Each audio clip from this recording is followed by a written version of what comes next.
오프라 윈프리, 미국의 방송인이자 배우이다. 미시시피강 근처에 있던 가난한 흑인 마을인 코지어스코에서 당시 군인이었던 아버지 버논 윈프리와 어머니 버니타 리 사이에서 사생아로 태어났다. 아버지는 양육에 일체의 도움도 주지 않았으며 오프라 윈프리가 태어날 당시 겨우 19살에 불과했던 어머니는 가정부로 생계를 해결하기 바빠서 오프라를 돌볼 여력이 없었다. 그래서 6살 때까지 농사일을 하는 외할머니와 함께 살았는데 집에는 TV도 없는 데다가 인적이 매우 드문 시골 마을이라 집 주변엔 말을 건넬 이웃도 없어 심심했던 오프라는 항상 농장에 있는 가축들에게 말을 건네며 시간을 보냈다고 한다. 3살 때부터 교회를 다니며 뛰어난 말재간과 암기력을 보여 동네 어른들의 귀여움을 독차지했으며 외할머니의 애정 어린 교육으로 또래 아이들보다 월등히 높은 어휘력을 갖추게 된다. 그러나 6살 때 외할머니가 병이 들어 오프라를 돌볼 수 없게 되자 미러키에서 파출부 일을 하고 있던 어머니의 집으로 이사가게 되었으나 어머니는 일에만 몰두하여 오프라에게는 관심과 애정을 보이지 않았다. 상처를 잊기 위해 오프라는 공부와 독서를 부지런히 하여 결국 우수한 성적으로 14살 때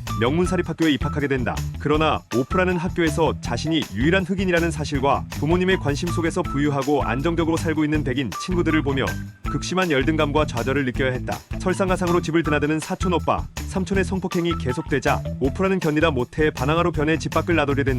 이 과정에서 오프라는 원치 않는 임신까지 하게 되었다. 반항아로 변해버린 오프라를 감당할 수 없게 되자 어머니는 오프라를 테네시 주 내슈빌에서 이발소를 하는 아버지 집으로 보낸다. 새어머니와 재혼한 상태였던 아버지는 오프라가 아이를 낳을 수 있게 도왔으나 1968년에 예정보다 일찍 낳은 아이는 2주 만에 세상을 떠났고 당시 오프라는 기구한 세월과 죄책감을 견뎌내기 어려워 자살을 생각했고 마약이나 담배의 현실을 잊고자 했다. 하지만 아버지와 새어머니의 격려와 지지 덕분에 절망을 딛고 동네 인근 고등학교에 다시 진학하고 전교회장에 당선되는 등 자신감을 회복하고 다시 꿈과 희망을 갖게 되었다. 이후 미국에서 개최한 여러 말하기 대회나 콘테스트에 출연하며 점점 유명세를 탔고 19살이 되는 해에 라디오 프로 진행자로 취직했다. 이를 계기로 방송인으로 일하기 시작한 오프라는 어느 지역의 전역 뉴스의 공동 뉴스캐스터를 시작했지만 뉴스의 감정을 실어서 전달했다는 이유로 8개월 만에 해고되었다. 당시 이 사실이 방송국 내부에 퍼지면서 방송국 간부들은 오프라의 면전에 대고 흉을 보거나 모욕하는 행동을 했고 그녀는 굉장히 심한 스트레스를 받았다고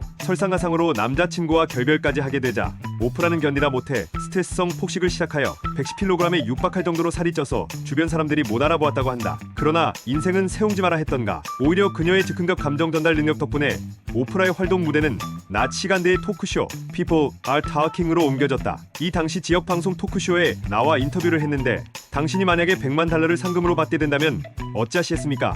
라는 질문에 다른 토크쇼 참가자들은 저축한다느니 부모님에게 뭘 사다 드리겠다느니 보통 많이 생각하는 걸로 말을 한 반면 오프라는 홀로 마음껏 쓸 거예요. 저를 위해서 말이죠. 라고 답했다고 한다. 진행자가 하지만 그 다음은요? 돈은 쓰면 벌기 어렵지 않습니까? 라고 하자 그녀는 똑부러지게 그만큼 계속 벌 자신이 있어요 라고 말했다. 그 진행자는 속으론 뭔 헛소리야? 라고 생각했는데 그로부터 20년도 안 가 그녀가 엄청난 부자가 된 걸 보고 근거 없는 헛소리가 아니라고 회고했다고 한다. 1983년 오프라 윈프리는 시카고에서 낮은 시청률을 가진 30분짜리 아침 톡쇼인 AM 시카고 방송 진행자가 되었다. 당시 AM 취획해가는 가장 낮은 시청률을 기록하던 프로로 당연히 오래가지 못하려 봤던 이 방송은 한 달 만에 같은 시간대 시청률 1위로 올라섰다. 그리고 1986년에는 이 프로그램 이름까지 오프라 윈프리 쇼로 바뀌었고 미국 전역에 동시 방송되기 시작했다. 이후 당대 미국의 최고의 토크쇼로 손꼽히던 필 도나후 쇼의 시청률을 역전하게 된다. 또한 1988년에는 영화 제작 스튜디오, 잡지 발행사 및 촬영장을 두루 갖춘 3헥타르 규모의 하포 스튜디오를 설립하며 미디어 사업가로서의 큰 성공을 거두게 된다. 오프라의 토크쇼에는 2011년 종영 전까지 3만 명이 넘는 참가자들이 나왔으며 스포츠 선수 연예인에서부터 대통령 및 정치인 종교인 예술가 등 온갖 사람들이 나오며 세계적인 대박을 거둬들였다. 25년간 총 5,000회 방송, 미국 내 시청자 수 2,200만 명, 전 세계 140개국 방영, 1일 시청자 수 700만 명이라는 기록을 세웠다. 참고로 TV 인터뷰 방송 역사상 세계에서 가장 많은 시청자 수를 끌어모은 방송이 바로 1993년 오프라 윈프리 쇼 마이클 잭슨 편인데 무려 9천만 명이 시청했다. 이때 마이클 잭슨은 자신이 백반증을 앓고 있음을 대중들 앞에서 처음으로 밝혔으며 자신의 여러 루머에 대해 일부 해명하기도 했다. 이 기록은 2022년까지도 깨지지 않고 있다. 참고로 이 인터뷰는 마이클 잭슨이 저작권을 가지는 것으로 합의해서 출연이 성사된 것이다. 그래서 DVD와 같은 영상 매체에 마이클 잭슨 편이 들어갈 수 없다고 한다. 2004년 9월 15일 그는 자신의 프로그램이 19주년인 것을 기념하여 자동차가 꼭 필요한 사연을 가진 방청객 276명을 초청해 진행했다. 그 사연 중에는 서부 개척시대 총잡이들이 몰던 것과 같은 차를 타고 다니고 있다거나 40만 마일이나 운전한 고물차와 낡은 차가 고장이 나 자주 수업에 지각한다는 사연의 당사자인 한 교사도 포함되어 있었다. 오프라가 그중 12명에게 차를 선물한다는 말을 듣고 다들 그 주인공이 자신이 되기를 바랐다. 11번째까지 자동차를 받는 모습을 보면서 받지 못한 방청객들은 부러워하며 아쉬워했다. 그러나 더 큰 반전은 지금부터였다. 오프라는 마지막 12번째 자동차 선물이라며 나머지 방청객에게 선물 상자를 줬다. 그러면서 오프라는 여기 상자 중에 한 개의 상자에만 차 키가 들어있다 고 설명했다. 그리고 카운트에 맞춰 상자를 여는 순간 놀랍게도 모든 상자에 차 키가 들어있었다. 타종은 제네럴 모터스의 폰티악 G6로 신차 광고 효과를 노린 GM사의 홍보 마케팅 차원에서 전량 기부했다고 한다. 당시 차량 276대의 가격은 약 800만 달러, 당시 한화로 약 92억 원에 해당하는 큰 금액이었지만 GM은 그 금액보다 그로 인해 얻을 수 있는 광고 효과가 더욱 크다고 생각해 그를 기꺼이 제공했고 풀옵션 차량의 덤으로 가난한 당첨자들을 위해 자동차세도 내줬다고 한다.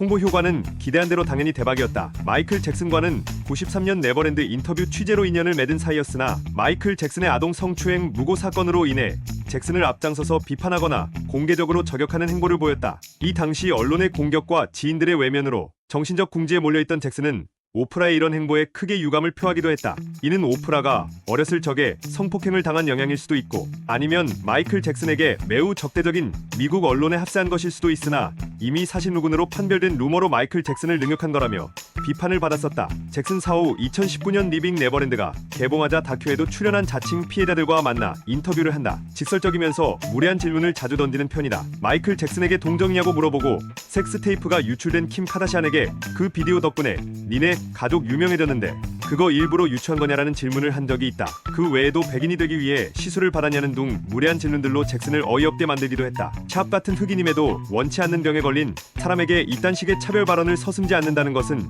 여러 가지로 정말 무례한 행위다. 백신 반대주의자들에게 발언 플랫폼을 제공하고 있다고 비판받고 있다. 미국의 여러 돌팔이 쇼닥터들과 영적치료, 에센셜 오일 등 각종 민간요법과 유사과학적 솔루션이 오프라 윈프리를 통해 미디어에 데뷔하거나 상업적으로 성공하는 등 공중보건을 위협하고 있다는 비판도 있다. 이미 과거의 사이비 종교에 흡사한 내용을 담은 유사과학 서적 더 시크릿을 적극 홍보했다는 점에서 해당 비난을 피하기는 어렵다. 2004년 오프라 윈프리 쇼에 한국 여성들을 폄하하는 내용이 방송되었고 해당 에피소드는 현지 교민들의 큰 반발을 샀다. 에피소드에서는 세계 여성들에 대한 얘기를 하는 자리에서 다른 나라들은 좋은 것만 다루었는데 유독 한국에 대해서는 성형 예의밖에 나오지 않았으며 그것도 웬 중국인이 스튜디오에 나와 아시아 한국 여자들은 서양인처럼 되고 싶어서 성형 수술을 한다고 말했다. 물론 안 좋은 얘기는 오프라 윈프리가 아니라 해당 패널로 나온 중국인이 혼자 다 하기는 했다. 그러나 이는 윈프리가 자신의 이름을 건 쇼에 뭐가 나갈지 사전 검토를 전혀 하지 않았다는 뜻이기 때문에 비판을 피할 수는 없다. 1985년 스티븐 스필버그가 감독한 컬러 퍼플에서 조연을 연기하면서 골든글로브와 아카데미 여우조연상 후보로 오르기도 했다. 사실 동명의 원작 소설은 인종차별을 다룬 소설로 오프라가 청소년 시절부터 가장 좋아하던 소설이었기에 캐스팅 제의를 받고 매우 기뻐했다고 한다. 또한 그녀는 이 기회를 통해 또 하나의 간절한 꿈이었던 배우로도 데뷔한다. 여담으로 오프라는 영화에 나오기 위해 몸무게를 감량 중이었는데 스티븐 스필버그 감독이 통통한 인상 때문에 소피아 역에 캐스팅했다고 대답했다. 2013년에는 실화를 바탕으로 한 영화인 버틀러 대통령의 집사에 출연했으며 포레스트 휘테커가 맡은 세실 게인지의 아내인 글로리아 역을 맡았다. 공주와 개구리의 주인공 티아나의 어머니 유도라의 성우이기도 했으며 2018년 개봉하는 디즈니의 실사 영화 시간의 주름에서 미스터 스법사 역을 맡는다. 또 소니 픽처스 애니메이션의 더 크리스마스에도 목소리 주연을 맡는다. 프레셔스의 제작에도 참여했다. 오션스 트릴로지의 마지막 편인 오션스 13에서 본인 역으로 카메오로 등장한다. 주연들이 TV를 볼 때마다 오프라의 쇼가 한 번씩은 나왔다. 그러다가 주인공인 오션이 이번 작전의 투자자이자 라이벌 그리고 주인공 일행을 등쳐먹으려 했던 오션스 11대의 메인 빌런인 테리 베네딕트의 수익금 전액을 강제 기부시키며 오프라 윈프리 쇼에 강제 출연당하게 한다. 이것만은 꼭 명심하라. 1. 남들의 호감을 얻으려 애쓰지 말라. 2. 앞으로 나아가기 위해 외적인 것에 의존하지 말라. 3. 일과 삶이 최대한 조화를 이루도록 노력하라. 4. 주변에 험담하는 사람들을 멀리하라. 5. 다른 사람들에게 진실하라. 6. 중독된 것들을 끊어라. 7. 당신의 버금가는 혹은 당신보다 나은 사람들로 주위를 채워라. 8. 돈 때문에 하는 일이 아니라면 돈 생각은 아예 잊어라. 9. 당신의 권한을 다른 사람에게 넘겨주지 말라. 10. 포기하지 말라. 여러분이 할 수 있는 가장 큰 모험은 바로 여러분이 꿈꿔오던 삶을 사는 것입니다.